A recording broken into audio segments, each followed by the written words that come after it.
Hello friends, मैं प्रतीक अपनी और मिसेस लीना की तरफ से आपका वेलकम करता हूं इस यूनिट 2 में, जिसको हम शुरू कर रहे हैं एग्जैक्ट डिफरेंशियल इक्वेशंस के साथ। So let's jump in.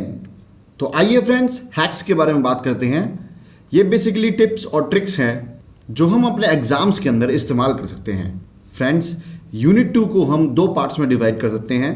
पहला पार्ट होगा exact differential equations and it's applications, और दूसरा पार्ट है linear differential equations and it's applications. Friends, MDU के एग्जाम पैटर्न के हिसाब से हम देखें, हर साल exact differential equation and its application में से एक क्वेश्चन बनता है जिसकी वेटेज 20 मार्क्स होती है, और दूसरा question linear differential and its application से बनता है जिसकी भी वेटेज 20 मार्क्स ही होती है, और हमें इन दोनों में से किसी एक को अटेम्प्ट करना होता है। तो आइए इस बात को वेरीफाई कर लेते हैं।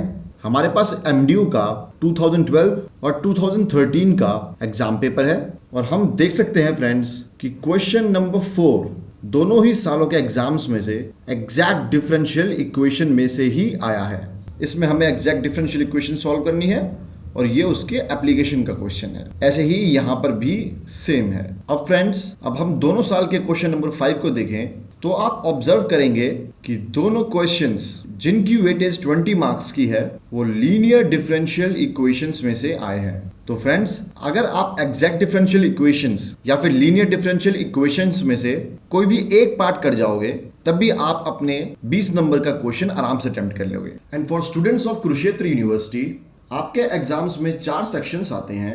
इन 4 सेक्शंस में से आपको कोई 5 क्वेश्चंस अटेम्प्ट करने होते हैं। मतलब आपको 3 सेक्शन में दोनों में से एक क्वेश्चन अटेम्प्ट करना है, और किसी एक सेक्शन के दोनों क्वेश्चंस अटेम्प्ट करने हैं। तो आइए कुरुक्षेत्र यूनिवर्सिटी का मई 2013 का पेपर देखते हैं। अकॉर्डिंग टू क्वेश्चन पेपर, हमें इन टोटल 5 क्वेश्चंस अटेम्प्ट करने हैं, एटलीस्ट 1 फ्रॉम ईच यूनिट, जैसा कि हमने पहले डिस्कस किया है। अब फ्रेंड्स, हम अपने यूनिट 2 की बात करते हैं। आप चेक कर सकते हैं फ्रेंड्स कि question number 3 exact differential equation and its application में से आया है, यानी एनपी वाली के चैप्टर नंबर 3 एंड 4 में से, और question number 4 linear differential equation and it's applications में से आया है, यानी एनपी वाली के चैप्टर 5 और 6 में से। फ्रेंड्स, कुरुक्षेत्र यूनिवर्सिटी के स्टूडेंट्स को कोई एक सेक्शन पूरा कंप्लीट करके जाना है, और वो आप पे डिपेंड करता है कि आपको कौन सा सेक्शन सूटेबल लगता है। पर अगर आप यूनिट 2 में से कोई एक पार्ट करके जा रहे हैं, तो मैं आपको रिकमेंड करूंगा कि आप exact differential equations and it's applications को करके जाएं। तो आइए फ्रेंड्स, हम अपना चैप्टर नंबर 3 स्टार्ट करते हैं, that is exact differential equations. Friends, differential equations वो इक्वेशंस होती हैं जिसके अंदर डिफरेंशियल टर्म्स हों, मतलब जहां पर भी ये d की वैल्यूज गिवन हो, जैसे यहां, और इन इक्वेशंस को हम डिफरेंशियल इक्वेशंस कहते हैं। फ्रेंड्स, ऐसे तो डिफरेंशियल इक्वेशंस कई टाइप की होती हैं, पर हमारे सिलेबस के अकॉर्डिंग हम 2 टाइप्स की डिफरेंशियल इक्वेशंस पढ़ेंगे, that is exact differential equations and linear differential equations. तो आइए अब एग्जैक्ट डिफरेंशियल इक्वेशंस को समझने की कोशिश करते हैं। फ्रेंड्स, डिफरेंशियल इक्वेशंस हमेशा इस फॉर्म की होती हैं, that is mdx plus ndy is equal to 0, where m is the coefficient of dx and n is the coefficient of dy। पर दोस्तों, हर इक्वेशन जो mdx plus ndy is equal to 0 के form में given हो, जरूरी नहीं कि exact हो। किसी भी इक्वेशन को एग्जैक्ट होने के लिए एक कंडीशन सेटिस्फाई करनी पड़ती है, that is curly m by curly y is equal to curly n by curly x। मतलब हम m को, जो dx का कोफिशिएंट है, उसको with respect to y differentiate करेंगे, और n को, जो dy का कोफिशिएंट है, उसको हम with respect to x differentiate करेंगे, और अगर इन दोनों की वैल्यू सेम आती हैं तो ही वो इक्वेशन एग्जैक्ट डिफरेंशियल इक्वेशन होगी। अगर हमें क्वेश्चन में उस डिफरेंशियल इक्वेशन को सॉल्व करने को दिया जाता है, तो उसका सॉल्यूशन होता है इंटीग्रेशन ऑफ mdx, मतलब कि हम m की वैल्यू यानी कोएफिशिएंट ऑफ dx की वैल्यू को with respect to x integrate करेंगे, और उस केस में y कांस्टेंट रहेगा, plus integration of terms of n which does not contain x, मतलब कि कोएफिशिएंट ऑफ dy की वो वैल्यूज जिसमें x ना हो को हम with respect to y integrate करेंगे, तो हमें हमारी एग्जैक्ट डिफरेंशियल इक्वेशन का सॉल्यूशन मिल जाएगा। तो आइए फ्रेंड्स, हम कुछ क्वेश्चन क्लैरिटी के लिए ट्राई कर लेते हैं। दोस्तों, इस क्वेश्चन में हमें एक डिफरेंशियल इक्वेशन गिवन है और इसे हमें सॉल्व करना है। फ्रेंड्स, इन क्वेश्चन को हम हमेशा 2 स्टेप्स में सॉल्व करते हैं।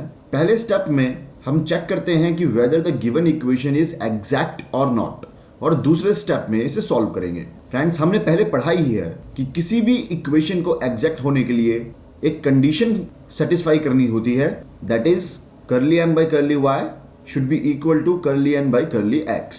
यानी हम m को with respect to y differentiate करेंगे और n को with respect to x differentiate करेंगे, और अगर उन दोनों की वैल्यू सेम आई तो गिवन इक्वेशन एग्जैक्ट है। तो आइए पहले देख लेते हैं कि हमारा m क्या है। फ्रेंड्स, कोएफिशिएंट ऑफ dx हमारा m होता है, और इस क्वेश्चन में इसकी वैल्यू है 2x cube minus xy square minus 2y plus 3। अब फ्रेंड्स, हम m को with respect to y differentiate करेंगे, तो 2x क्यूब में कोई y की वैल्यू नहीं है तो ये हो जाएगा 0, माइनस xy स्क्वायर में क्योंकि हम with respect to y differentiate कर रहे हैं तो y स्क्वायर का डिफरेंशिएशन होगा 2y, तो हमारे को वैल्यू मिलेगी माइनस 2xy। ऐसे ही माइनस 2y को डिफरेंशिएट करेंगे तो हमारे पास बचेगा माइनस 2 और 3 का डिफरेंशिएशन हो जाएगा 0।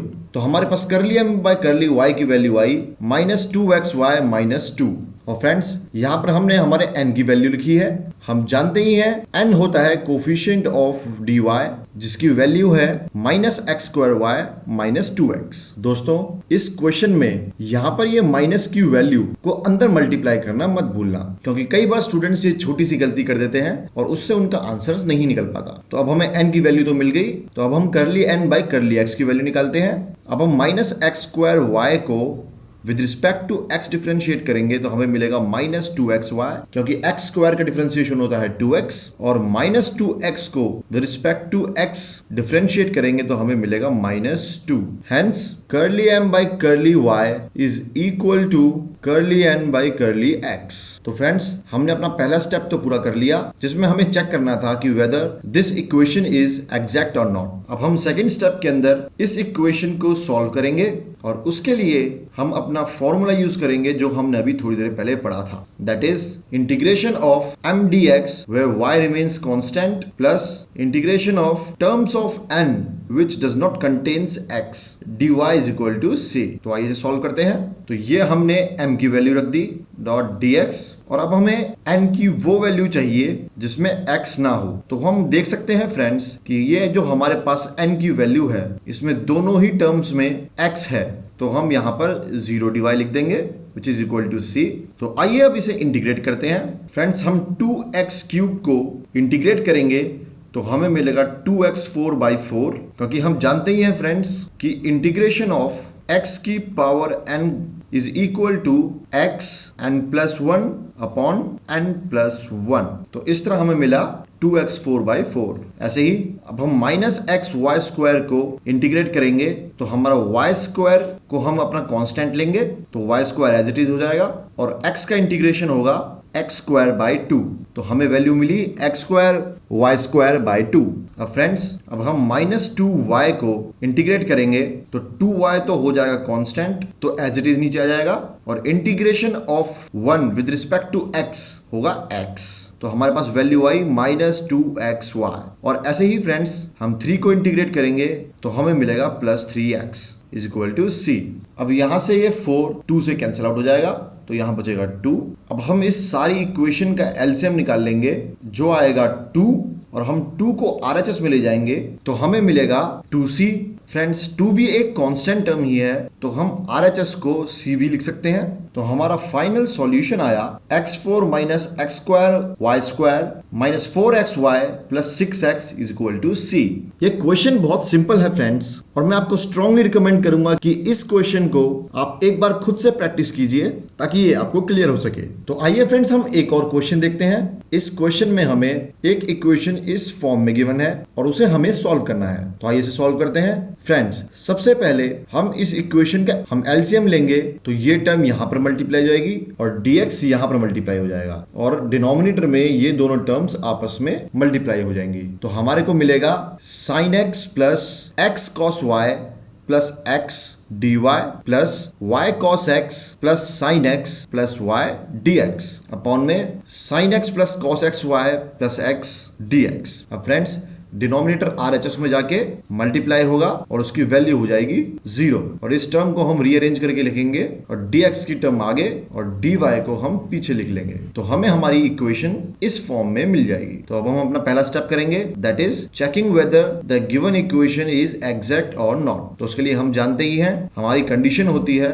Curly m by curly y should be equal to curly n by curly x। तो फ्रेंड्स इस क्वेश्चन में m की वैल्यू मतलब dx के कोएफिशिएंट की वैल्यू हमने यहां लिख दी है which is y cos x plus sin y plus y और n की value which is coefficient of dy को हमने यहां पे लिख दिया है which is sin x plus x cos y plus x। अब हम m को with respect to y differentiate करेंगे तो पहली टर्म होगी y cos x, y को डिफरेंशिएट करेंगे विद रिस्पेक्ट टू y तो हो जाएगा 1, cos x would remain same because it is a constant term. ऐसे ही sin y का डिफरेंशिएशन हो जाएगा cos y और y का डिफरेंशिएशन हो जाएगा 1। अब हम curly n by curly x निकालेंगे मतलब n की इक्वेशन को with respect to x differentiate करेंगे तो sin x का हो जाएगा cos x, x cos y का हो जाएगा cos y क्योंकि x का डिफरेंशिएशन होता है 1 और cos y as it is नीचे आ जाएगा और x का डिफरेंशिएशन भी 1 हो जाएगा। तो अब हम देख सकते हैं फ्रेंड्स कि curly m by curly y is equal to